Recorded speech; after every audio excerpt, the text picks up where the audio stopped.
Hello and welcome to HX Superheroes, where we explore the full story of human-centered leadership when it comes to making strategic and operational decisions no matter what your business is. Today, we are speaking to Sven Gierlinger, SVP and Chief Experience Officer at Northwell Health. Northwell is a New York State's largest healthcare provider with over 85,000 employees, including over 12,000 physicians across 900 hospitals and care settings. Northwell treats over 2 million New Yorkers each year, and you may have also seen some of these patients in a recent Netflix docuseries, Emergency NYC, which features frontline Northwell Health medical professionals balancing their incredible work and their personal lives. Northwell's mission is to improve the health of the communities that it serves and deliver the highest quality clinical care as well as education and searching for medical advances. Sven, we are so glad to have you here today. We'd like to start off each episode by getting to know our guests a little bit more. Can you tell us a little bit about your upbringing? Sure. Well, first of all, Kyle, I'm delighted to be with you today and honored to have this conversation with you.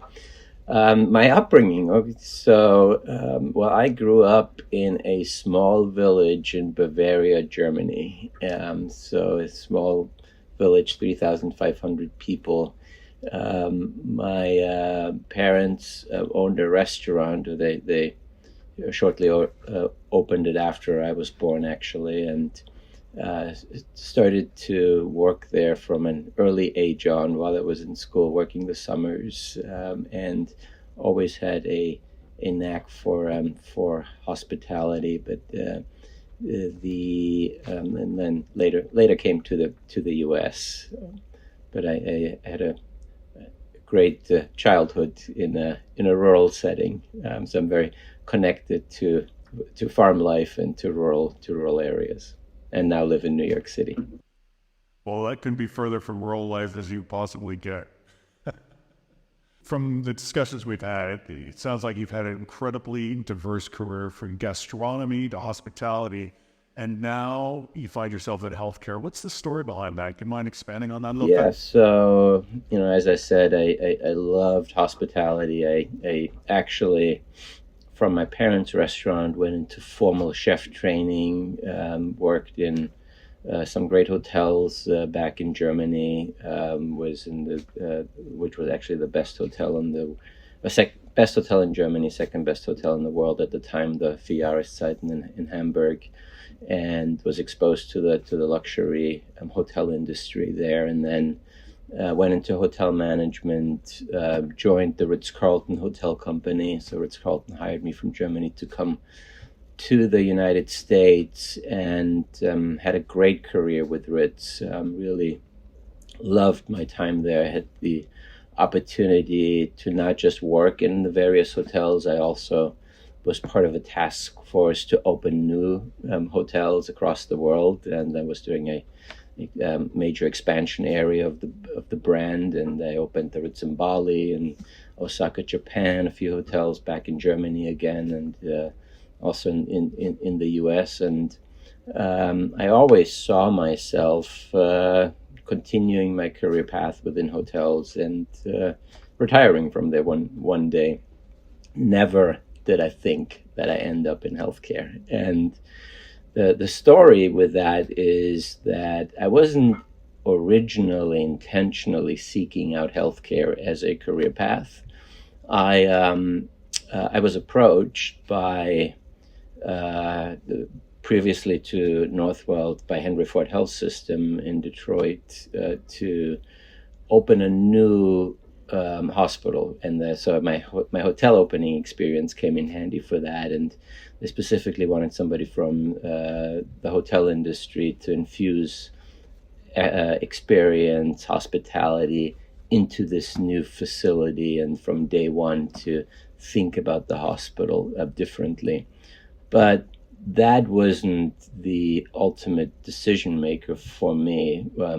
Why I joined was because I had a significant health experience while I was working at Ritz Carlton, and we could probably do a different episode on that as well. But just to cut it short, I had Guillain-Barré syndrome, which made me stay in the hospital for 3 months. So I was completely paralyzed from head to toe, on a ventilator, on a feeding tube, couldn't move anything. Literally from my eyebrows to my toes. And then came out, was still in a wheelchair, had home physical therapy and home nursing, and then ambulatory care. So the whole episode was about a year. And I'm very grateful that I recovered 100%, but I learned what healthcare is about through my own experience. And I know what it feels like to be a patient and to be 100% dependent on the people that care for you, and the trust that you have to have in these individuals that keep you alive and care for you holistically. And so when I then was approached to join Henry Ford, it all clicked and it all just came together. And I said, yes, I have to do this. I can use my professional experience as a hotel executive and combine it with my personal experience as a patient and hopefully put it to good work. And I haven't looked back since. And so it's been 15 years now that Wow. I've been in healthcare. That is an incredible story to hear that, and the experience that you had to go through.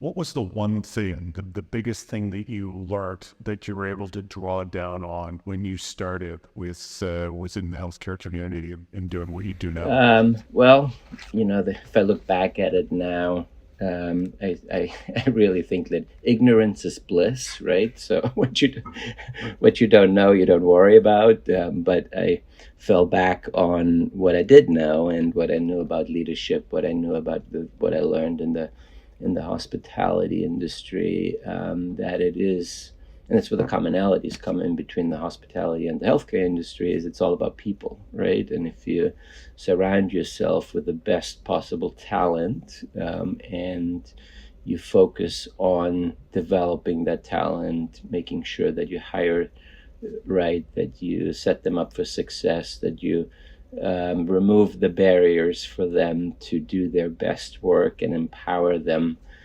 to perform at the highest level, that translates directly into the healthcare industry. But certainly I was ignorant to the complexities of healthcare, and I thought, the hotel business was a complicated business. It's not at all compared to healthcare, and regulatory components that you don't have in the for-profit hospitality industry and things like that. Those were all big learning experiences for me. I've heard you talk about how healthcare is really the ultimate relationship business, and I can imagine there's some parallels between hospitality and the healthcare sector.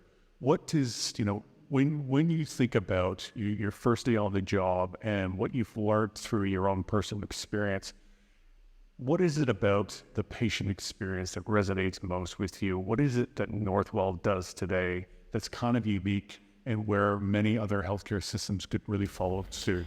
Yeah, so when I reflect on that statement, on that we are in the relationship business, I actually that came from what we were drilled into by our CEO at Ritz Carlton, Horst Schulze, a legendary hotelier who really built the Ritz Carlton hotel company.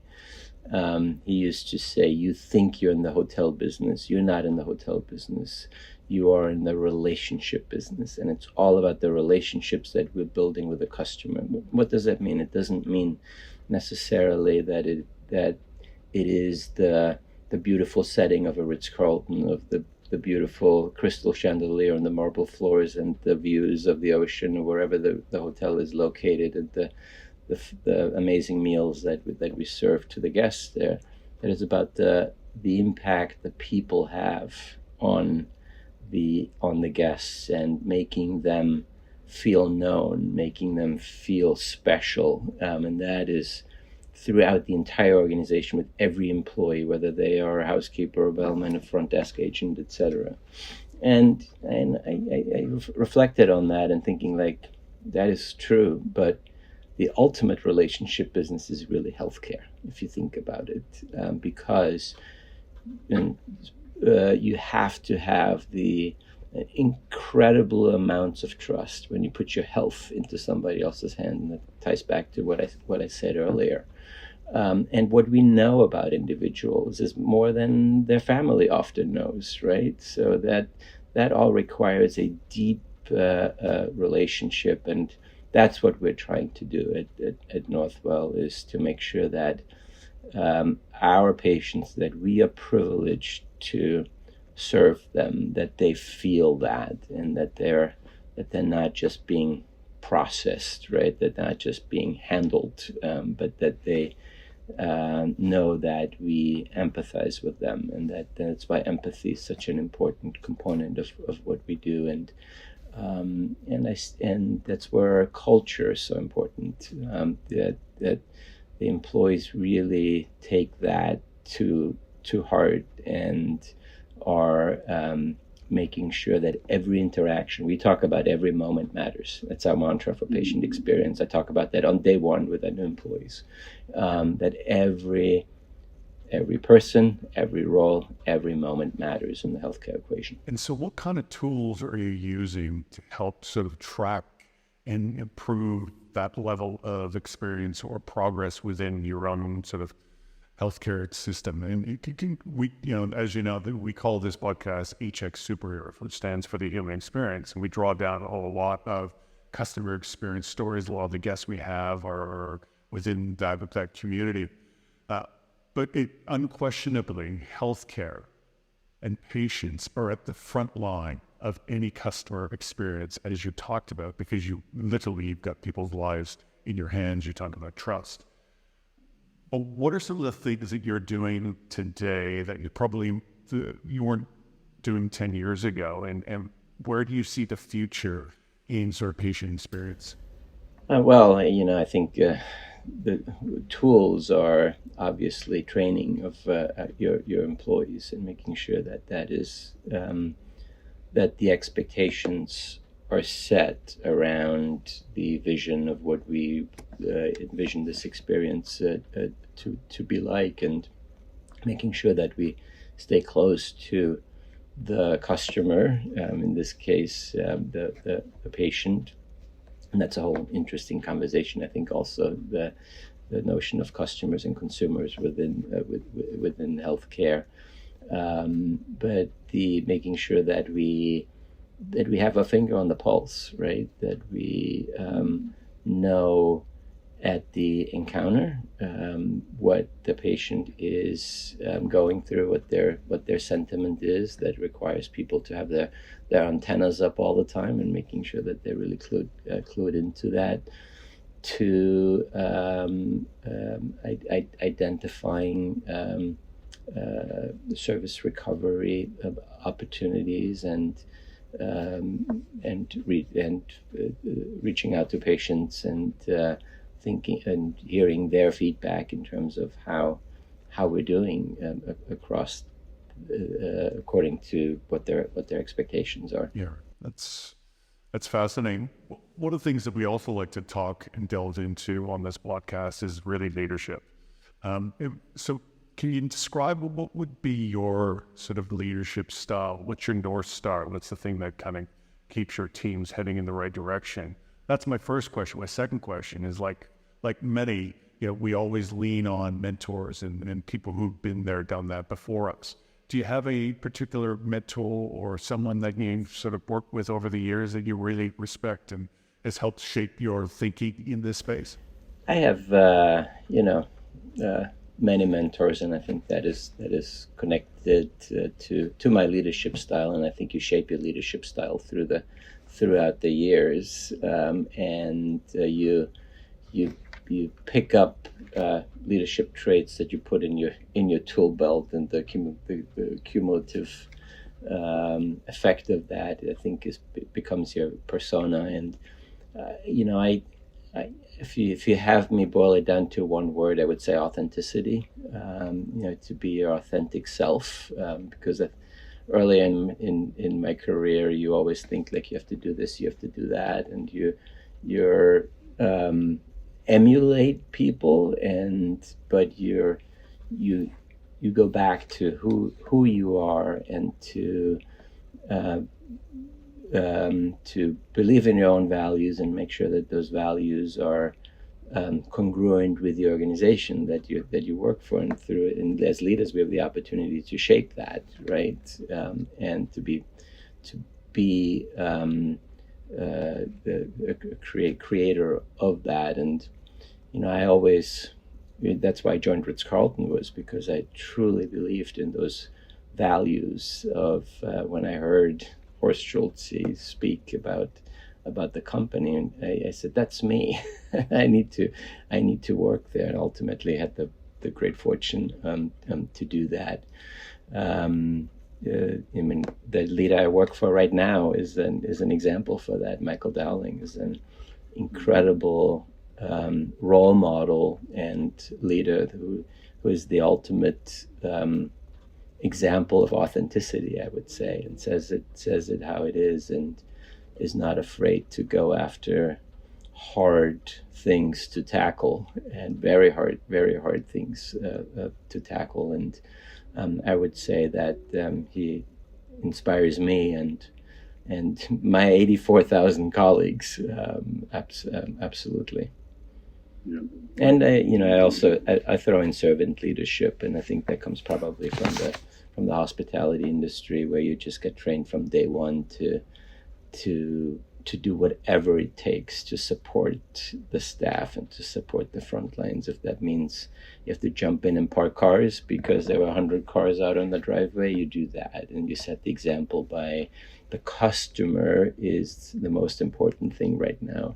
There's a line at the front desk, you jump behind the front desk and to clear that line, or you talk to the customers, and you're not sitting behind a computer at a desk.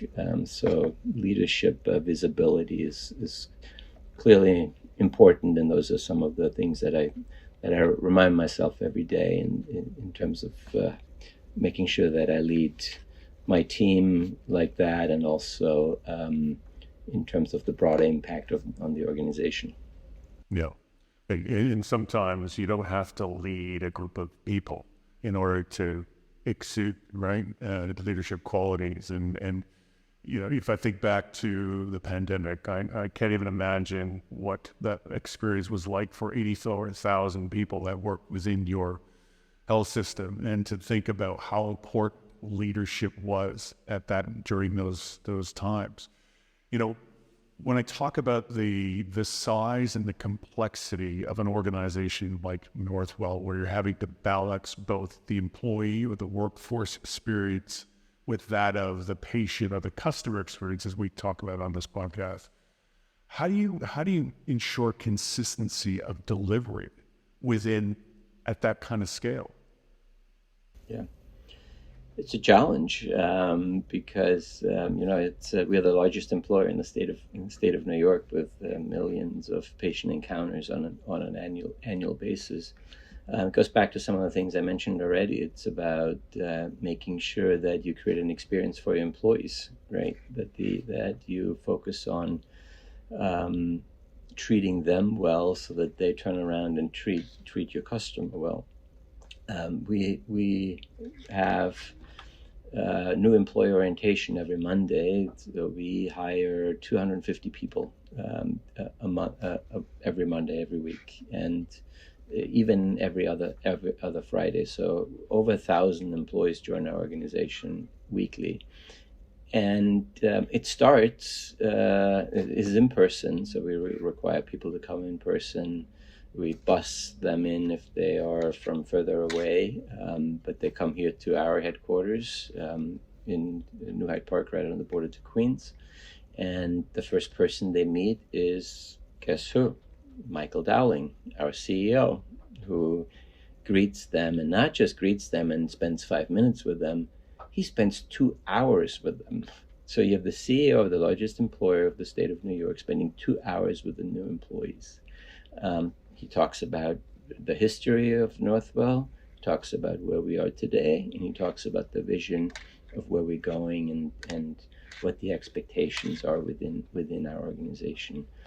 that has an enormous impact, and employees are really blown away by the fact that there's such a deep commitment from the top to the front lines. And I have the fortune to come on after Michael Dowling.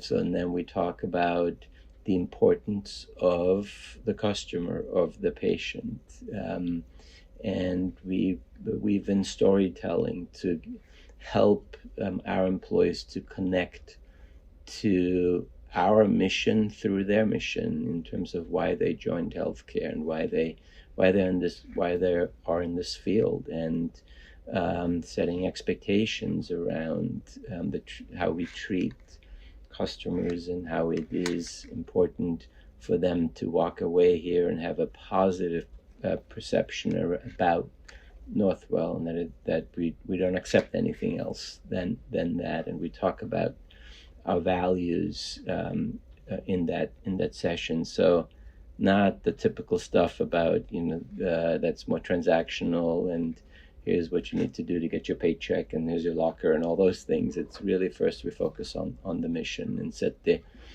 the standard. The next day they go to their site orientation, and then they have their leader of that site of the hospital meet them first. So it continues throughout, and then we have very robust processes that we've rolled out over the years around, we call it how we interact with people, we call it Connect, loosely modeled also but what we did at Ritz Carlton back in the day, create this great positive impression with people that they're serving all the way to the end of that interaction. We teach them about service recovery and what's important within that, and that's how we believe we have the ability to create consistency. However, we want the employees to be authentic. We don't want them to be robots. We want them to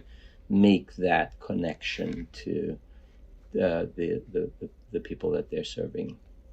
It sounds, to me, the theme there is really investing time and energy, ensuring that you're driving that authenticity, but also everyone's aligning to the mission and the values that you're trying to instill across the organization, which, as I know, is no mean feat, especially when you've got 84,000 people trying to sing that same tune. Just we're going to shift gears a little bit, because if you're anyone and you've had to experience the healthcare system at any point in your life, which is more than likely that's going to happen, nowadays access to information through Google and so many different tools that are available, the patient is far more informed in advance of any care they receive than ever before. How do you adapt your patient experience strategy to meet these expectations as they're ever increasing? Well, it's certainly a challenge, but it's also an opportunity, because I think what this allows us to do is to really partner with the patients and to make them feel like they're a partner in their care. And for years, for decades, it was more patriarchal model where the patient was depending on what the provider told them to do, where to go, what to do. And then I think the pendulum swung into this concept around patient-centered care, and where it's the patient is always right. And I think that's still important. Obviously, the patient feels heard, but it's in my opinion, it's swinging back to this concept around partnership. The patient comes with their education and with their knowledge about their body. They are the CEO of their own body, and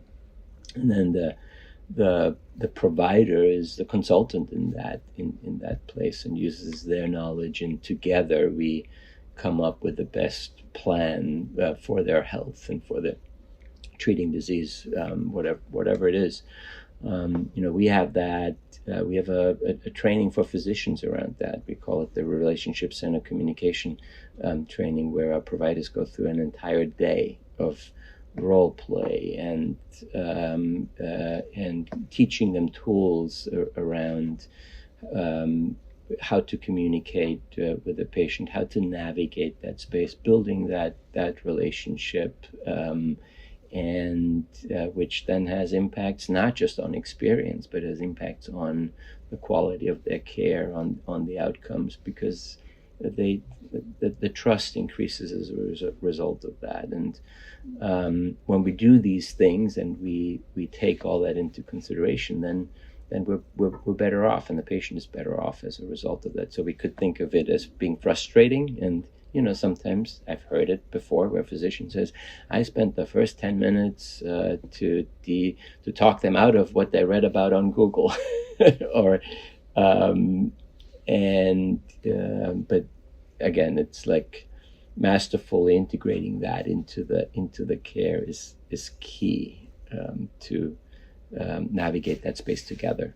What would you say are some of the overlooked or underutilized opportunities within the healthcare space to improve that experience for both the workers and the employees and the healthcare staff, as well as the patients themselves? Any thoughts on that? To me, the biggest opportunity is in the space of treating people around their individual preferences and likes, and really customizing that care. And what I mean by that is also something that I learned from the hotel industry. It is when you go to a Ritz Carlton, they really care about you, track your individual preferences and likes, so that you don't have to think about that in the future, to make sure that they are a step ahead of you to do that. And that's when you feel known about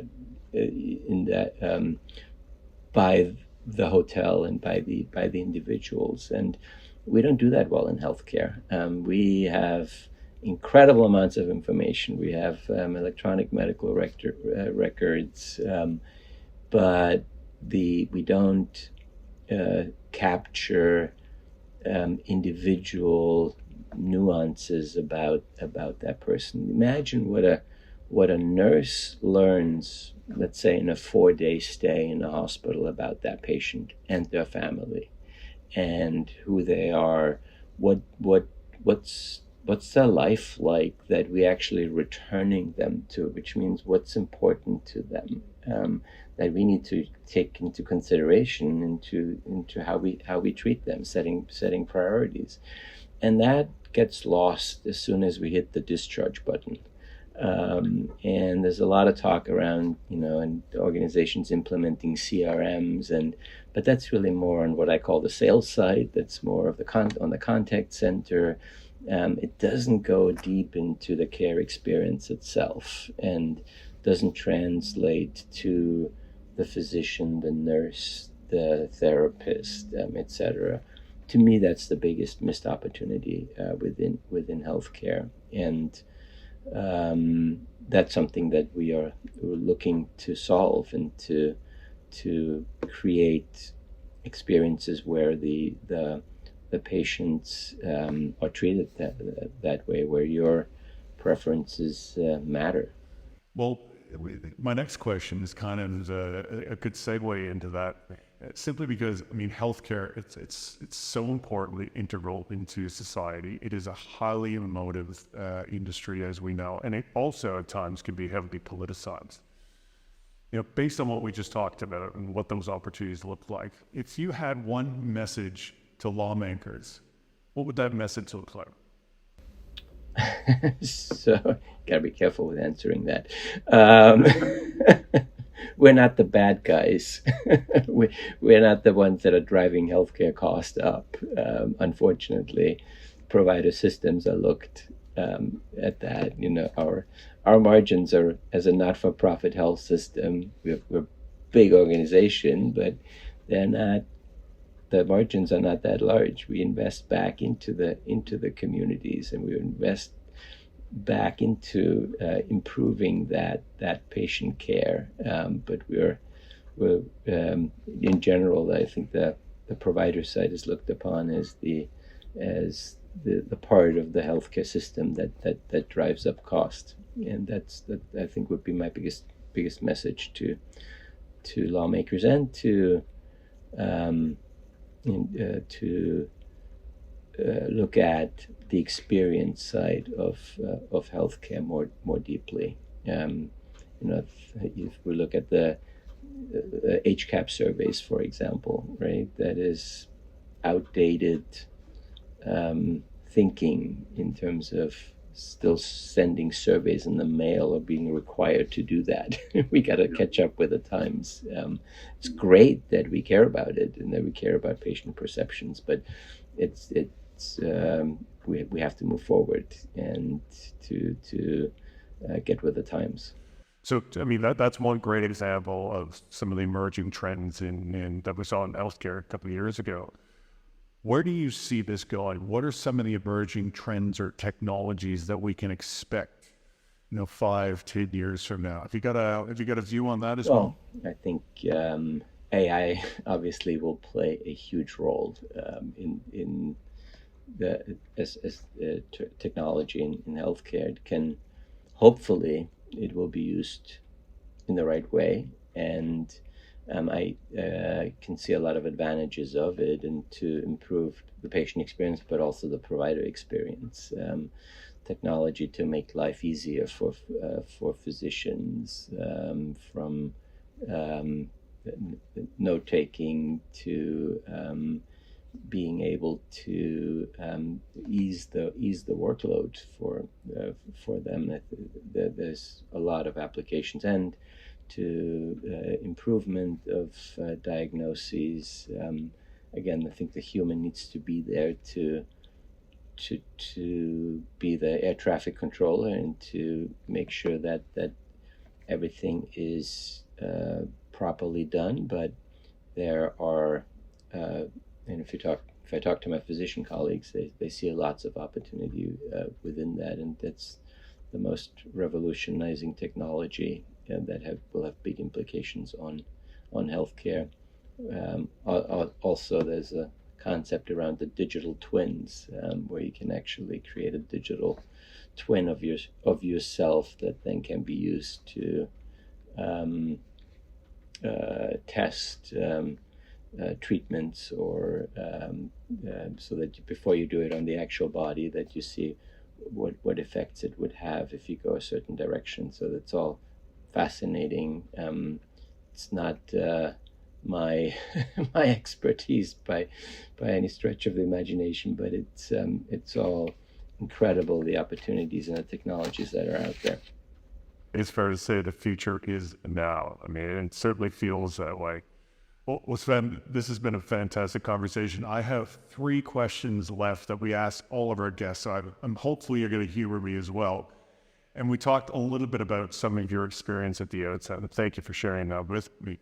Is there been another moment or a singular experience you've had, either as a patient or as a customer, that you want to share with us, and can you tell us why? Yes, I had an experience in my previous organization, actually, that knocked my socks off with an X-ray, a cast tech who put a cast on my daughter after she broke her leg.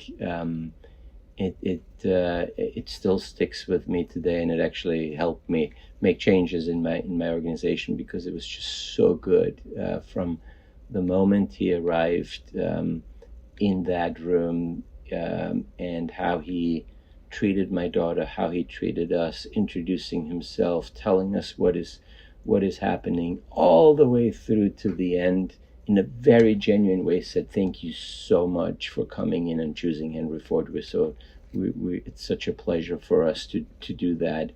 I thought I was in a Ritz Carlton, and that showed me. And I pulled them aside. I said, "You don't know who I am. You don't know what I do, but we will clone you. We will use your approach." And we filmed him. We did. It spawned off a whole approach to patient experience. It was that good. Marvin Jones, I'll never forget him. That was fantastic. Secondly, what would you say is your leadership superpower? kindness. You know, at Ritz Carlton, we had one of the interview questions was for employees: do you believe in the concept of killing them with kindness as a way to deal with conflict? And I hold that near and dear to my heart. I think there's not enough kindness in the world. We need to be kinder to each other. We need to be kind to patients and to our employees, especially in the times that we live in. Amen to that. And last question, and it doesn't sound like you would, but if you had the choice and you could do a bit of a do-over in terms of your career, is there another career that you would like to invest time in, and what would you be doing and why? So, that's something I thought about. Obviously very thankful that I landed in healthcare, and I had a different career already. Sometimes I think maybe I should have stuck with being a chef, because chefs are really cool today, and they're on TV and they're doing all these great things. It wasn't like that when I was in the kitchens. We were hidden in the basement or something like that. But that's not what I'm going to pick for today. I think I would love to do something creative, and I've always been drawn to photography. So I've loved photography when I was a teenager, and I think if I were an artist, it would be a photographer. So that's what I'm going to pick today. Perfect. Oh, that sounds just as good as any other career. Well, thanks, Sven. I really appreciate it. We're humbled and honored to have you join us on today's episode, and we're really thankful. Thank you for sharing your experience with us, and look forward to spending more time with you in the future. It's been a pleasure.